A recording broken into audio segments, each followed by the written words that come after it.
Buenas noches. Vamos a dar comienzo a la cuarta conferencia del ciclo de 9 que tenemos este año con las Fuerzas Armadas. En principio quiero agradecerle su presencia aquí nuevamente porque seguimos compitiendo con el fútbol, con la Copa del Rey. Esperemos que hoy la Almería haga la gesta de ganar por 7-0 al Barcelona y nos iremos todos felices. Aunque no lo creo. Y de Sevilla no decimos nada. De ese no decimos nada porque algunos béticos se van a poner muy exaltados después. Bueno, muchas gracias. También agradecer al comandante Luis Felipe González Asenjo por haber aceptado de inmediato la propuesta de venir a darnos una charla sobre las operaciones reales de las Fuerzas Aéreas Españolas y al comandante coronel Domingo Porras Antiller por ser el presentador de su comandante. Yo muy brevemente y a vuelo de pájaro, ya que estamos en el aire hoy, voy a hacer un pequeño recuerdo de lo que es esta base aérea, que la conozco desde que se fundó. Y bueno, tenía aquí apuntado una serie de personas con las cuales yo conviví, desde los coroneles que la mandaron a algunas promociones muy cercanas en el trato, y bueno, aquí uno precisamente de esas promociones, que es Julio Ruicillero, entre ellos estaban otros mucho más, pero como el tiempo se nos va, pues únicamente pasaré muy por encima, y lo que haré será contar una pequeña anécdota final que alguno puede conocer.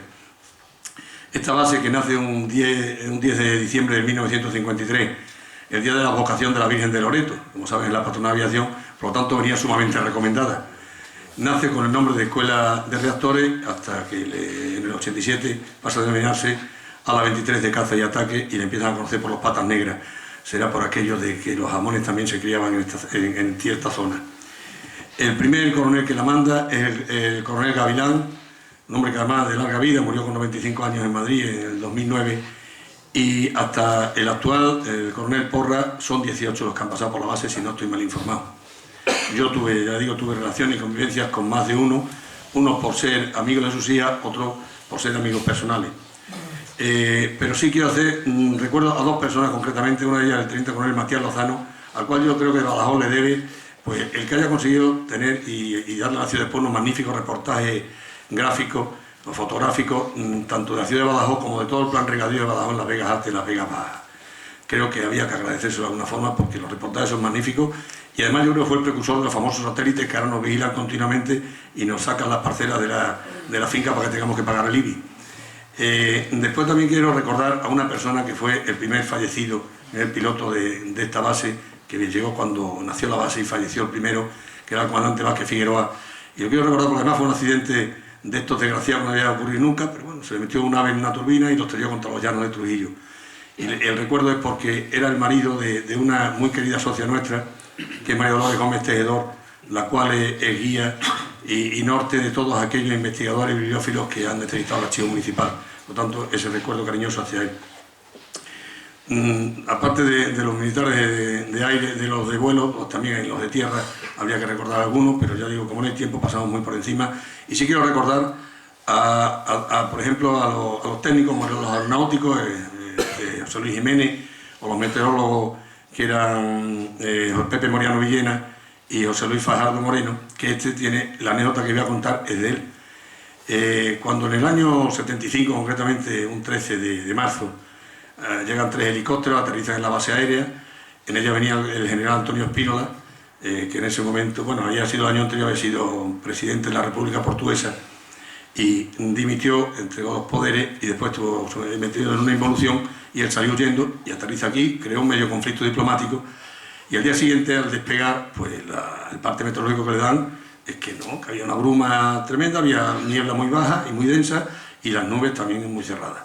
Por lo tanto, estaban esperando y le hace el relevo a los meteorólogos que estaban en todo el servicio, que yo digo, teniente José Luis Fajardo, y le dice a los pilotos en el parte de edad que pueden remontar el vuelo, que despeguen, que a tantos metros de altitud está totalmente despejado, que el cielo está totalmente claro, con sol, visibilidad perfecta. Nosotros quedamos un poco extrañados, tanto ellos como los propios tripulantes, ¿no? Entre ellos General Espínola y los propios compañeros meteorólogos. O sea, que despegan efectivamente, que lleva bien, y a los 15 minutos por ahí, pues hay una llamada desde el helicóptero del propio General Espínola felicitando al teniente meteorólogo porque había acertado plenamente, y que le felicitaba porque además por las altas cualidades técnicas como meteorólogo. Claro, uno le pregunta, ¿esto cómo ha sido posible? Esto aquí, según los aparatos de medición que tenemos ahora mismo, no estaba tan clara la cosa. Y dice, sí, pero es que yo a las 7:30 he salido de Salamanca, que era la ruta que seguía el helicóptero. He salido de Salamanca, he venido observando la dirección del viento, las nubes, cómo se iban disipando la niebla, dice, y entonces sabía que no tenía ningún problema. Por tanto, se demuestra que no sabe el diablo por viejo por diablo. Y nada más, agradecer al Ejército del Aire y concretamente a este ALA 23, pues lo mucho que le han dado a Badajoz y lo mucho que le han dedicado. Entonces, pues, el agradecimiento pues tenemos hoy para que nos hable de ello al comandante. Y sin más, le paso la palabra al coronel Porra para que lo presente. Muchas gracias y tiene la palabra el coronel.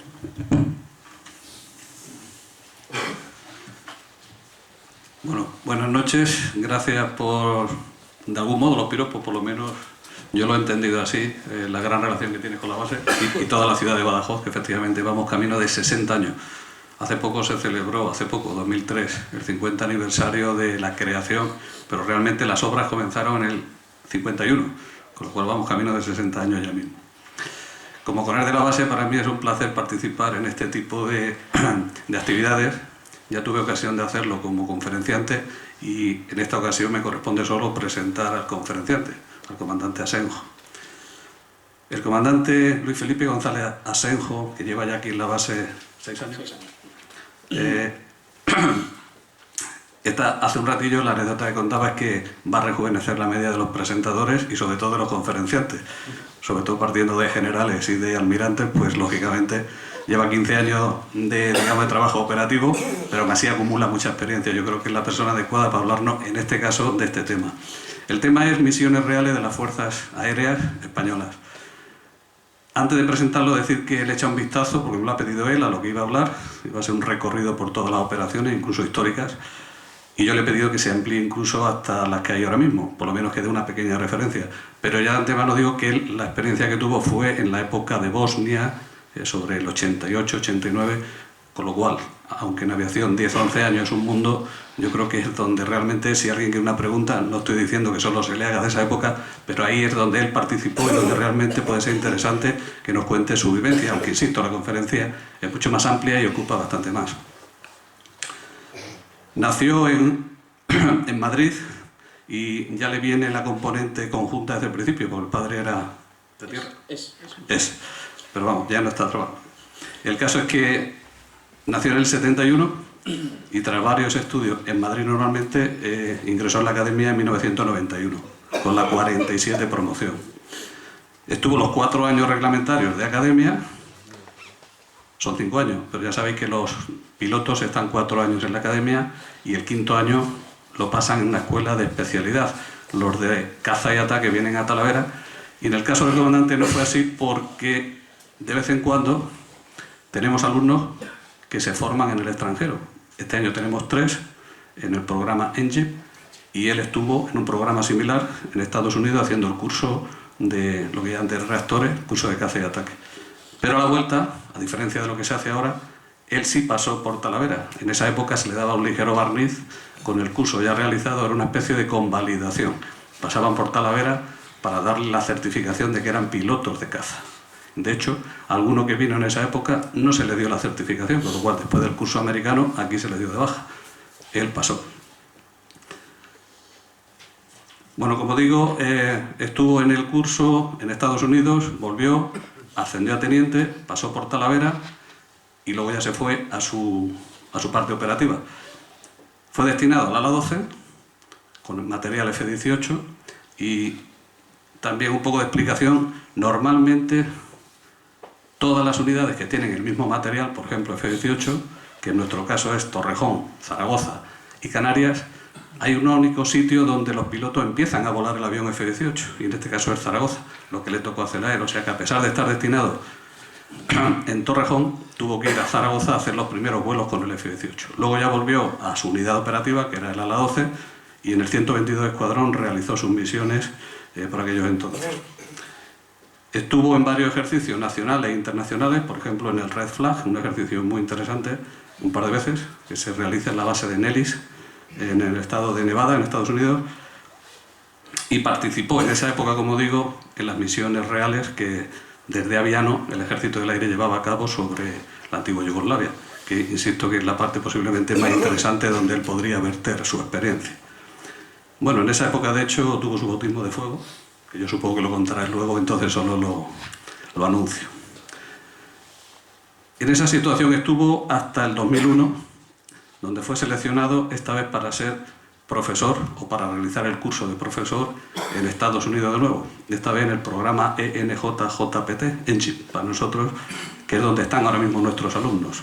Allí, aparte de alumnos, tenemos capitanes y comandantes españoles participando en el programa. Él estuvo hasta el 2005 como profesor en Estados Unidos.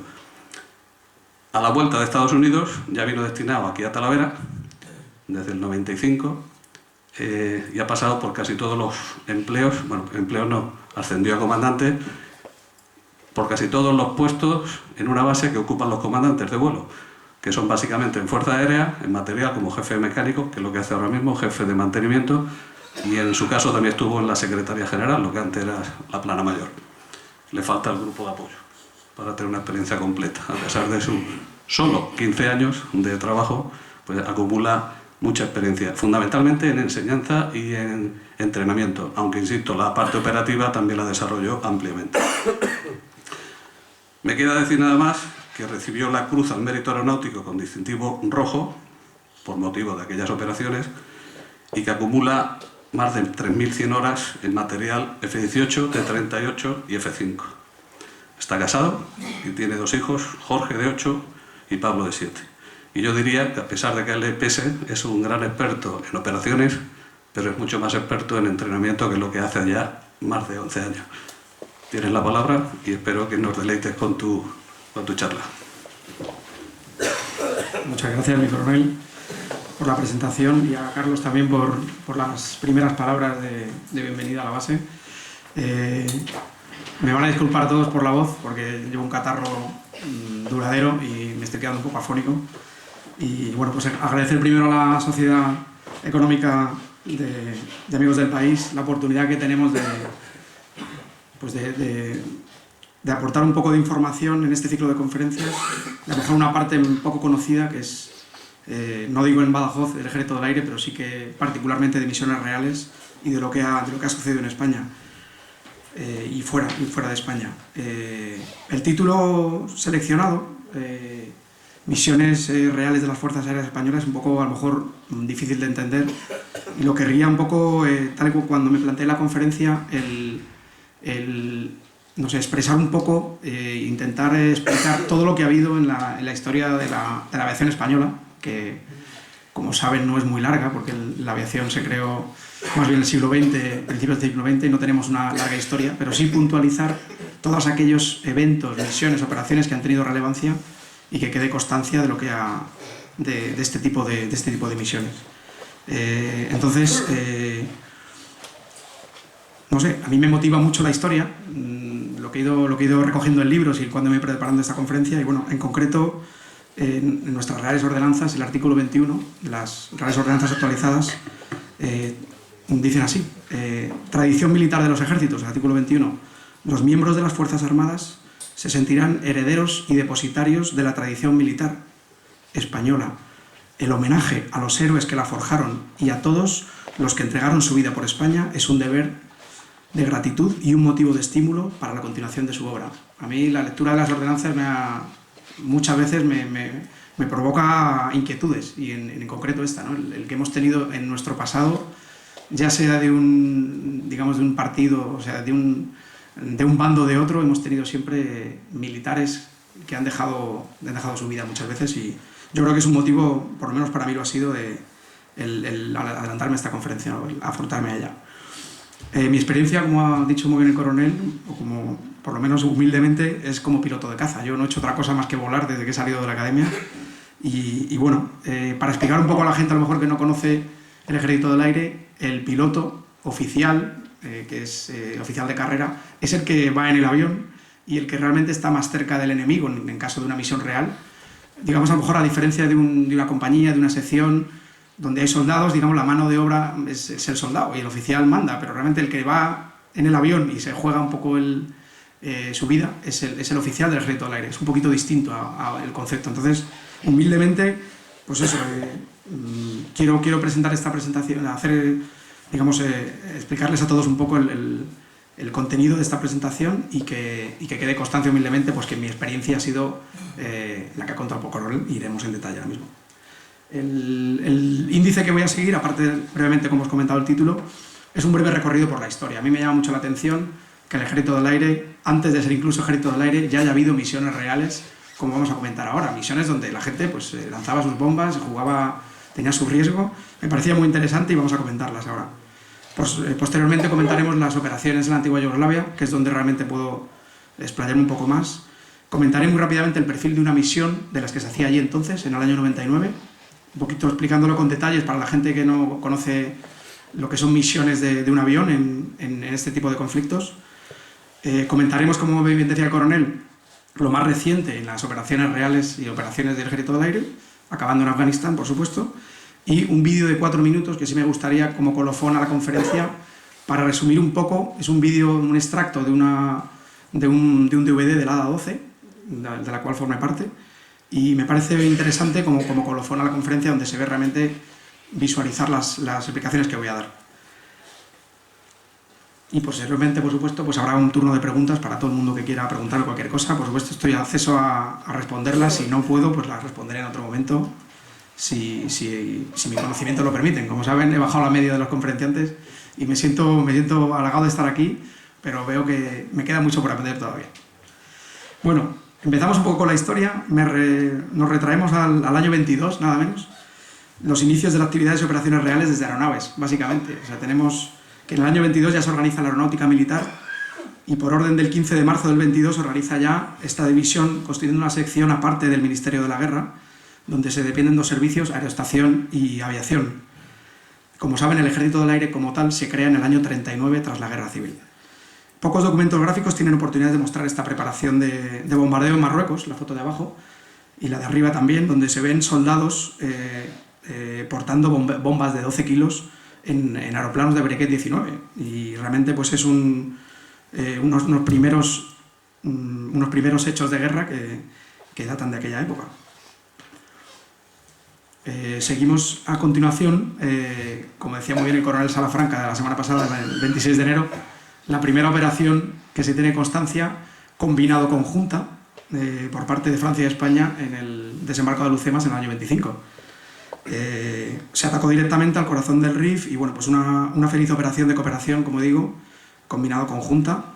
Y bueno, la fuerza de desembarco de 18.000 hombres se transportó en 18 barcos, y la aviación naval estuvo compuesta, y la aviación, digamos, de Ejército del Aire en su época, que no era tal, por 136 aeroplanos, 18 hidroaviones, y tuvo un factor fundamental en el éxito de la operación. En las imágenes podemos ver las llegadas de las primeras barcazas. Perdón. Bueno, directamente pasamos a la Guerra Civil, años, como todo el mundo sabe, el 36 al 39. Y bueno, voy a hacer, como decía, un vuelo rasante por la Guerra Civil. No me voy a detener en grandes operaciones, sino en 4 o 5 eventos en cada año, destacables desde el punto de vista aeronáutico, donde tuvieron hechos relevantes y donde, por supuesto, hubo operaciones reales.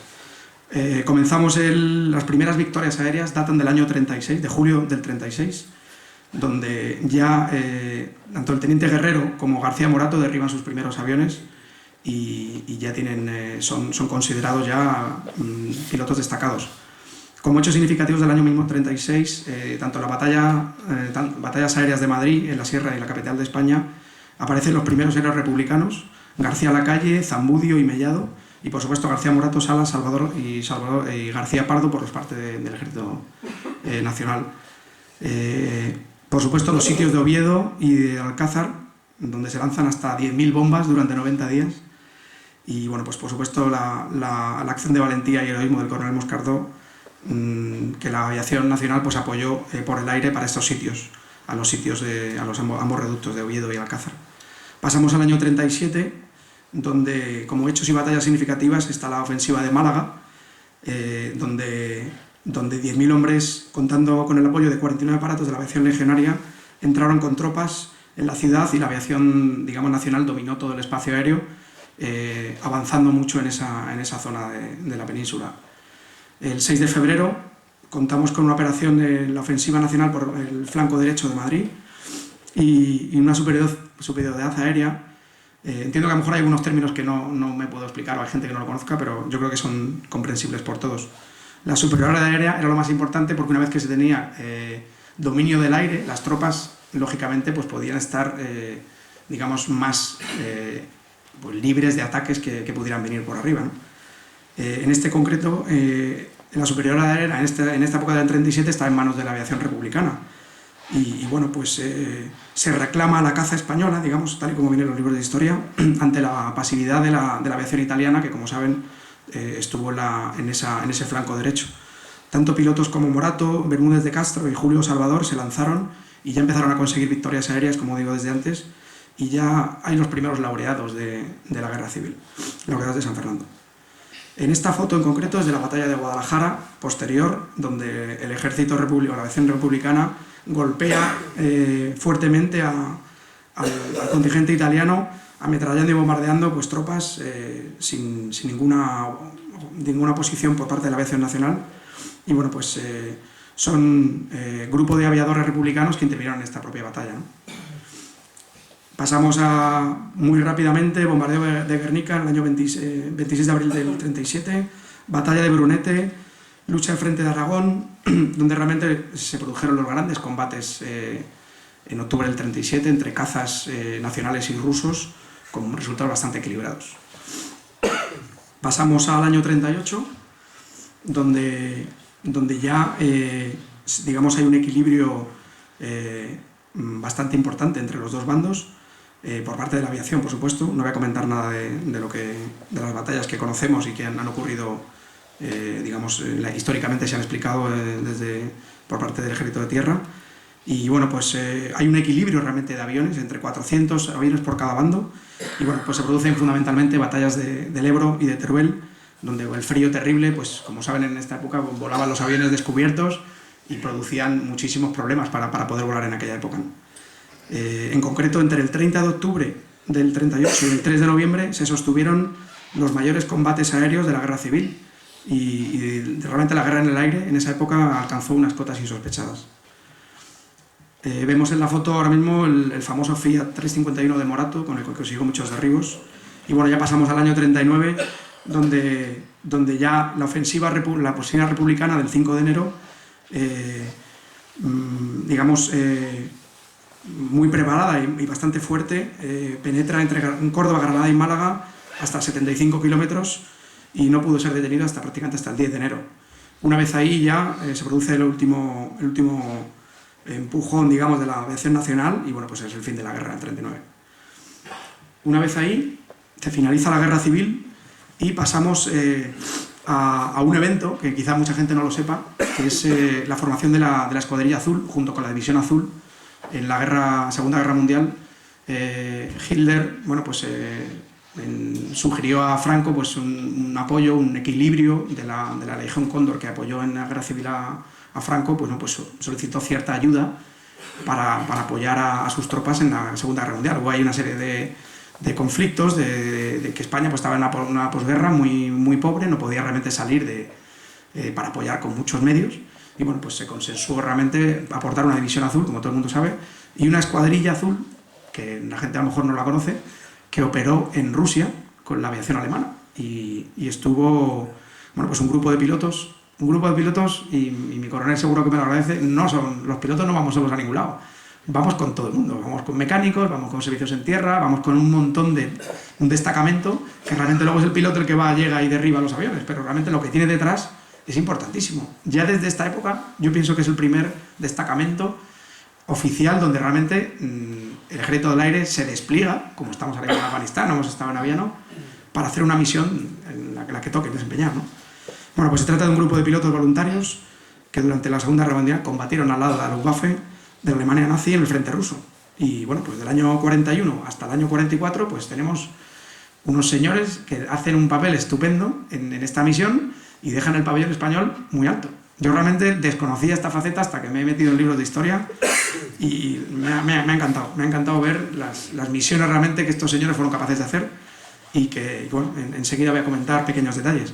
Si se fijan en la imagen, el avión, el Messerschmitt 1109, con la escarapela alemana, posee el grupo, digamos, la enseña o el emblema del grupo García Morato. En cada una de las escuadrillas tenía su emblema y variaba, pero digamos en común tienen todas ellas ese emblema del grupo de caza García Morato. Bueno, vamos a ir muy brevemente, como digo, pasando por las 5 de ellas. Hubo 5 escuadrillas, 5 destacamentos distintos, entre 20 y 18 pilotos que fueron al frente, volaron, muchos fallecieron, derribaron aviones, se convirtieron en ases, les dieron sus medallas, volvieron a España, en fin, a mí me recordaba un poco al destacamento de Avianos, eran pasando penurias, muchas veces tenían sus fiestas, su época de tranquilidad, bastante interesante. Para todo el mundo que no sepa, hay un libro de Jorge Fernández Copel, que es un piloto de Iberia, muy amante de la aviación militar, que en concreto abre un libro concreto de la Escuadrilla Azul, con toda su explicación. Yo voy simplemente a dar 4 detalles y me parece muy interesante ese libro. Bueno, como digo, la primera escuadrilla formaba, desplegada en el 41 hasta abril del 42, por el comandante Ángel Salas Larrazábal, consta de 17 pilotos y en ellos pues, tomaron parte en 94 combates aéreos, derribando 14 aviones rusos.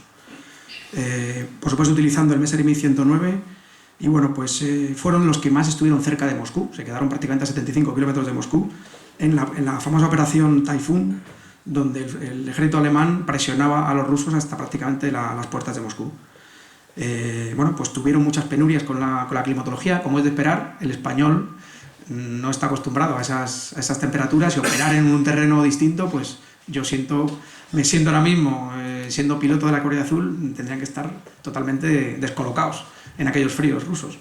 Pero bueno, realizaron sus misiones con éxito y bueno, fallecieron, si no recuerdo mal, tengo apuntado aquí, varios pilotos, por supuesto en accidente y en derribos, y en un resumen final os cuento un poco los detalles del resumen. De la segunda escuadrilla, por supuesto hubo un relevo, la forma como comandante jefe Julio Salvador Díaz Benjumea, de julio del 42 a noviembre. La forman parte 19 pilotos, y tuvieron 117 combates aéreos, derribando solo 13, porque la ofensiva, y en el mapa siguiente lo vamos a ver, la ofensiva ofensiva alemana se desplazó hacia el sur, y la base donde estaban los pilotos, pues no había amenaza, no había prácticamente carnaza donde volar ni que derribar, y tuvieron menos actividad que la esperada. Vemos en la siguiente diapositiva el mapa realmente de la ofensiva soviética, donde vemos todo el frente realmente desde Leningrado hasta prácticamente Stalingrado, en medio está Moscú, donde se ve la línea del frente como poco a poco, a partir del 43-44, fue ya comiendo terreno hacia, digamos, venciendo a los alemanes, y los pilotos españoles, junto con todo el contingente alemán, tuvieron que echarse para atrás, lógicamente. Vemos los círculos donde estaban las primeras bases de Oriol del frente, donde estaba la escuadrilla primera y segunda, y posteriormente tuvieron que replegarse a las bases más hacia el oeste, para posteriormente ya volverse y retirarse, lógicamente. Vemos cómo la ofensiva tuvo su mayor peso en la parte del sur. Vale. La tercera escuadrilla, como digo, la formó como jefe el capitán Carlos Fernández Arjonilla, compuesta por 19 pilotos, más todo su contingente, como digo, no me quiero olvidar de mecánicos, más cocineros, más peluqueros. Vamos, el libro, como decía antes, les cuento, es una auténtica maravilla de detalles de esa época. Realizaron 112 combates derribando 62 aviones y destaca el capitán Gonzalo Evia de esta escuadrilla, que derribó 12 aviones y se considera un as, es el mayor, el capitán con más derribos. transicionaron al avión un Focke-Wulf 190 y bueno, pues un poquito más evolucionaban con la evolución alemana. Los pilotos iban, gracias a su experiencia en la guerra civil con los alemanes, formaban parte de su ejército como pilotos agregados, vamos, hacían su misión exactamente igual. ¿Algún comentario más de la tercera? Nada más. En la tercera escuadrilla estuvo el futuro coronel, que lo vamos a ver en la siguiente diapositiva, el entonces capitán Gavilán, formó parte, fue el fundador de la base aérea de Talavera, fundador, me refiero, primer coronel, teniente coronel, y formó parte de esa tercera escuadrilla, como vamos a ver en la foto a continuación. La cuarta escuadrilla fue la que tuvo mayor intensidad en combates del 43, de mayo del 43 a enero del 44. Formó parte como jefe el comandante Mariano Cuadra Medina, hasta 277 combates, derribando 74 aviones. Fue un éxito total. Es la escuadrilla más activa, recibiendo 7 de sus componentes la medalla militar individual. A mí me parece impresionante. Gente que esté destacada, cumpliendo su misión con el ejército que le toque. Le tocó el alemán como le podía haber tocado el que fuera. Hacen su misión, desempeñan su labor fenomenal, consiguen sus medallas, derribos. Me parece impresionante. En septiembre, como decíamos, las líneas alemanas ya no tienen más remedio que retroceder ante el empuje soviético y la escuadrilla azul, por supuesto, pues como va con ellos, pues se retrasa también. Acaban en el aeródromo de Borobuisk y son sus últimas misiones de la cuarta escuadrilla. Como digo, está prácticamente al final de la foto, prácticamente ya mucho más al oeste. Continuamos con la quinta escuadrilla, que hace un relevo, sin duda finalizando ya el tema de la guerra, y la forma el comandante Javier García Murcia, de enero del 44 solo hasta marzo, donde ya las operaciones finalizan. Solo formaron 20 pilotos, participan en 6 combates, pero no consiguen un derribo. La quinta escuadrilla prácticamente entra y sale, realmente no participa en nada más. Y vemos un poco, capitán Gavilán entonces, en su día futuro teniente coronel, creo que empezó de teniente coronel como jefe de la base de Talavera, volando su Messerschmitt 1109 con su escarapela alemana y su emblema del grupo García Morato. Impresionante. Resumen de las escuadrillas, muy rápidamente: 4.944 servicios de guerra, 164 aviones derribados, 600 y pico combates. La formaron 89 pilotos, de los cuales volvieron con vida 70, fallecieron 19 pilotos en guerra. Y de esos pilotos, hasta 16 consiguieron la medalla militar individual. Impresionante. Me parece muy destacable. Yo me quito el sombrero con estos señores. Continuamos ya, saltamos en el tiempo y ya estamos en el año 57, donde la guerra de Ifni enfrentó a fuerzas españolas con marroquíes en la pretensión por parte de estas últimas de controlar el territorio de Ifni y Tarfaya. Como saben, ante el veto de Estados Unidos, aliado de Marruecos en ese momento, para que España utilizara aviones o armas fabricados por ese país, bueno, pues nos vetó y tuvimos que utilizar los medios que teníamos en ese entonces para ir a este conflicto. Como ven en esta primera fotografía, en el año 58 se adaptan depósitos suplementarios de combustible a los Messerschmitt 1109 y aumentan radiación, por supuesto, porque no teníamos otra cosa. Y bueno, también un escuadrón de T6, como en la fotografía, se despliega en febrero del 58 a enclaves ya africanos para combatir la insurrección que se había extendido alarmantemente en estos tiempos. Estos aviones fueron modificados rápidamente, como ven aquí, para poder llevar armamento. Como saben, al final, el 2 de abril, y muy rápidamente, este conflicto termina con los acuerdos de Angra, y bueno, pues entre acuerdos entre gobiernos español y marroquí, pero bueno, como saben, hubo también misiones de guerra y de bombardeo en esa época. Y ya, saltando más en el tiempo, nos metemos en el año 94 con el inicio y la creación del destacamento Ícaro por parte del Ejército del Aire en Aviano. También mi coronel me había hecho un poco hincapié en explicar en qué consiste un destacamento. Yo me imagino que sería como la famosa escuadrilla azul, pero en esta vez, en el año 94, pues mucho más complejo, lógicamente. Este destacamento fue formado entre los años 94 y 2002 por parte de las alas 12 y 15, junto con el ala 31, con un avión de transporte que daba combustible, junto con personal de agrupaciones base de Torrejón y Zaragoza, Grumoca y entonces el EADA, o la EADA, que era una escuadrilla convertida posteriormente en escuadrón. Todo este personal forma parte del destacamento de Aviano de hasta 220 personas. Están en la base de Aviano y hacen vida en Aviano durante todas las operaciones que se desarrollan en esa época, de muy diversa índole, desde operaciones más tranquilas, un poco más con más intensidad, a la zona de Bosnia, a la zona de Kosovo. O sea, hay una serie de misiones muy dispares, muy distintas, digamos que se mantienen en el tiempo con ese destacamento rotatorio, como digo.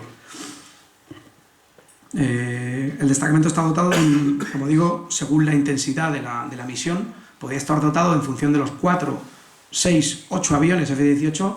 Como se imaginan, el mantenimiento y los servicios que requieren, pues aumentan el personal. Este destacamento, Ícaro, del Ejército del Aire, ha sido, yo pienso, y está bien definido, como un crisol de experiencias en las que se obtuvieron multitud de lecciones aprendidas, no solo de aciertos, sino de errores también que se cometieron, y que han servido para futuros contingentes. Estoy seguro que todas las enseñanzas del destacamento Ícaro se han ido trasladando a lo que tenemos ahora mismo, por ejemplo, en Afganistán, de formas de desplegar, formas de derrotar a la gente, en fin, una serie de lecciones aprendidas muy interesantes. Por supuesto, el destacamento Ícaro fue, digamos, el punto culmen, la participación en operaciones reales con el empleo de armamento en las operaciones de Liberty Force y Allied Force, que enseguida vamos a comentar, con bastante éxito. Y bueno, pues el participar en estas misiones internacionales por parte del Ejército del Aire ha supuesto el espaldarazo definitivo para integrarnos en operaciones multinacionales. Hasta ahora España pues iba un poco tímida, no sabía muy bien, no se hablaba muy bien inglés. Realmente, a partir de Aviano, hemos estado en todos lados. Digamos, en todos lados, en operaciones importantes, con aviones. Se ha contado con nosotros porque hemos estado al nivel y hemos realmente, yo pienso y humildemente, pues se han hecho bien las cosas como para que el Ejército del Aire y España pues puedan operar sus aviones en cualquier sitio y de forma segura y, por supuesto, teniendo éxito. Vamos a ir brevemente en un vistazo general a todas las operaciones que ha habido desde Aviano. Empezamos con la de The Night Flight, que se inicia justo en el 94 hasta diciembre del 95, donde el objetivo principal de esta operación es asegurar el bloqueo aéreo decretado por la ONU sobre el cielo de Bosnia y Herzegovina. Como vemos, empezamos en Bosnia, se inicia la guerra en el 95 y luego deriva todo en la guerra de Kosovo, como vamos a ir viendo un poquito explicado. La siguiente operación es una operación muy cortita, de agosto del 95, como ven, a septiembre del 95, donde sí realmente se hace una respuesta a una campaña aérea sobre acciones llevadas a cabo por el ejército serbo-bosnio y bueno, pues la intención de esos bombardeos es debilitar la capacidad militar serbo-bosnia y bueno, el 30 de agosto al 20 de septiembre F-18 del Ejército del Aire bombardean por primera vez desde la Escuadrilla Azul, como vemos, que interviene en un conflicto dentro de Europa, lanzando bombas guiadas e incluso misiles HARM, y bueno, pues con bastante éxito.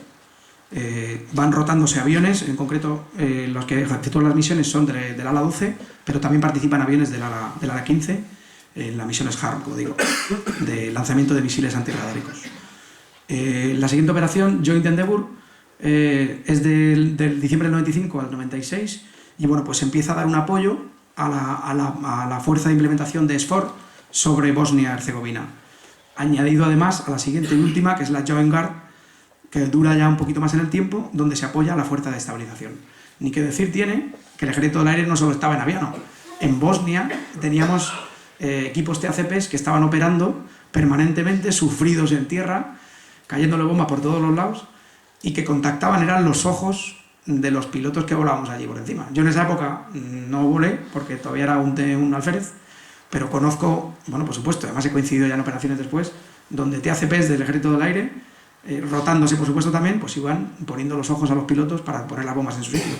Una labor excepcional y bueno, pues que cabe destacar como contingente del Ejército del Aire también desplegado en esa zona. Pasamos directamente a las siguientes operaciones, que son la Joint Force de junio del 98, ya nos metemos hasta diciembre del 2004, por supuesto, como saben, Aviano cerró el 2002, luego hasta el 2002 operamos en esa operación, pero ya no, digamos, ha continuado en el tiempo, por supuesto, como ya se ha trasladado a partir del 2004 en EUFOR Altea, y ya el Ejército del Aire ya no participa en esa misión más. Las dos misiones más importantes, bueno, sobre todo la penúltima, la Determined Falcon, donde ya, como ven, la guerra o el conflicto se deriva un poquito más hacia el sur, nos metemos ya en la zona en la frontera entre Tirana, digamos Albania y Macedonia, donde ya está el conflicto de Kosovo muy cercano, y vuelca directamente ya a la siguiente misión, que es la Allied Force, donde ya se toman las medidas para parar la guerra y parar el conflicto. Para el que no lo recuerde, lo voy a resumir muy rápidamente, donde el Ejército de Liberación de Kosovo y el Ejército de la República de Yugoslavia tienen un conflicto, y bueno, pues hay un conflicto étnico muy importante, donde llegan momentos de extrema virulencia en los que muchas personas pues perecen y fallecen en este conflicto humanitario. Cerca de 1 millón de personas abandonan Kosovo como refugiados en busca de un lugar seguro. Entonces, no cabe duda, las Naciones Unidas intervienen. Como digo, el Consejo de Ministros de España aprueba medios para la utilización de la fuerza, y bueno, pues ya la cadena que todos conocemos. El GEMAZ efectúa la TOA a Saceur, tiene OPCON, el OPCON podía ser delegado a Comer South, y 6 F-18 y un KC-30 participan en estas misiones. Las misiones de Allied Force, y perdonen por la voz, porque esto ya voy a intentar suavizarlo un poco para que no me quede sin ella. Empezamos por 4 fases muy rapiditas. Fase primera, obtención de superioridad aérea. Como decíamos en la guerra civil, no podemos las tropas meternos si no hay superioridad aérea, que no nos caiga nada de arriba. Se consigue en los primeros días de la guerra. Fase 2, se empiezan a destruir objetivos militares significativos sobre Kosovo. Fase 3, lo mismo, pero sobre todo a Yugoslavia. Y por fin la fase 4, que finaliza en junio, redespliegue de los medios. Como resumen importante de la... Vamos a ver si me voy a soltar una diapositiva. Me parece que me he saltado una, no, está después. Voy a hacer un resumen de lo que fue la operación Allied Force, y en la siguiente diapositiva vamos a comentar un poco, para aquel que le interese, cómo era una misión, lo que yo hice por lo menos en esas misiones desde Aviano, y cómo realmente, sin muchos detalles que sean complicados, para que todo el mundo lo entienda. Sin que no se me olvide, por favor, la última, la operación Joint Guardian, es, digamos, se solapa en el tiempo con Allied Force, pero continúa. Básicamente es la protección sobre las tropas en Kosovo. También se participó durante mucho tiempo supervisando esas tareas que estaban llevando por parte de la KFOR, apoyando desde el aire, por supuesto. Y como digo, hasta el 2002, que se estuvo en Aviano, se estuvo en esa operación. Bueno, ¿qué se hacía desde allí? ¿Dónde estamos? ¿Y qué hacíamos? Muy sencillo. Como ven, en el mapa, que es un mapa que llevaba yo en el avión, lo he cogido, lo he escaneado, lo he puesto aquí. La península de Italia, bueno, Italia, me imagino que se ve bastante bien, el Adriático en azul, y la zona de Serbia, que la estoy marcando ahora mismo con esto, Bosnia-Herzegovina, Croacia, y todo. Realmente los pasillos rojos que hay aquí son para los aviones, y lo podemos ir viendo muy rápidamente. ¿Dónde está Aviano? Aviano estaba en el noreste de Italia, en esos 2 círculos, y desde ahí estaba montado el destacamento Ícaro. Ahí estaba todo el contingente. Que me explicaba el coronel, por supuesto, no vivíamos como se vive en Afganistán ahora mismo. Estaba en calma, es un país de la OTAN, completamente seguro. La vida en el destacamento Ícaro se hacía fuera estaban en localidades cercanas, donde se disponía de algún hotel, algún servicio, alojamientos, y la vida se hacía, pues ir a la base y volver, como cualquier otro trabajador. Lo único que se estaba en una operación con las precauciones que se tenían que tener, pues por temas de seguridad. Como digo, los pilotos no éramos los únicos del destacamento, aunque somos los que luego, bueno, pues por circunstancias, pues acaban, digamos, operando en la misión, pero todo el destacamento era muy importante para que esto funcionara. Como digo, 220 personas y entre 4, 6 y 8 F-18. Como digo, ahí estamos en Aviano, y las operaciones del año 99 se produjeron sobre Kosovo. Como ven, Kosovo es una parte de Serbia, bueno, pues como sabemos ahora mismo, pues con la secesión y con el tema humanitario que se produjo allí. Las misiones, como ven, pues es bastante distancia, o sea, desde Aviano hasta allí, pues eran muchos kilómetros, como decimos, para poder llegar hasta operar allí. Los vuelos generalmente que se hacían eran nocturnos, prácticamente los bombardeos, en la mayor parte de ellos se hicieron por la noche, pues para evitar que directamente las amenazas te vieran y ser mucho más difícil de interceptar un avión. Como vemos aquí, los despegues se hacían desde Aviano, nos recorríamos el Adriático prácticamente entero, se despegaba con todo el peso del mundo, con máximo combustible, con todas las bombas que podíamos llevar, y nos poníamos en crucero hasta llegar a estas, como decimos, gasolineras, donde había aviones cisterna esperándonos para poder suministrarnos combustible y entrar al teatro de operaciones totalmente llenos, para no tener ningún problema de carencia de combustible. Esto por lo menos era una hora larga de vuelo, desde que llegábamos allí, encontrabas tu gasolinera volante, te daba combustible, esperabas a los 4 aviones a que todo el mundo cargara combustible, y bueno, pues una vez aquí ya iniciábamos lo que era la ruta de ataque. Ya llevamos 1 hora y pico de vuelo desde que salimos de Aviano, esto pueden ser pues las 2 de la mañana ya. Por supuesto, los horarios eran cambiantes y uno dormía en el hotel durante el día, iba a trabajar por la noche, lógicamente, pues yo entonces era un teniente y no recuerdo ningún tipo de problema en ese sentido. Bueno, empezamos con un poco el tema caliente de las misiones.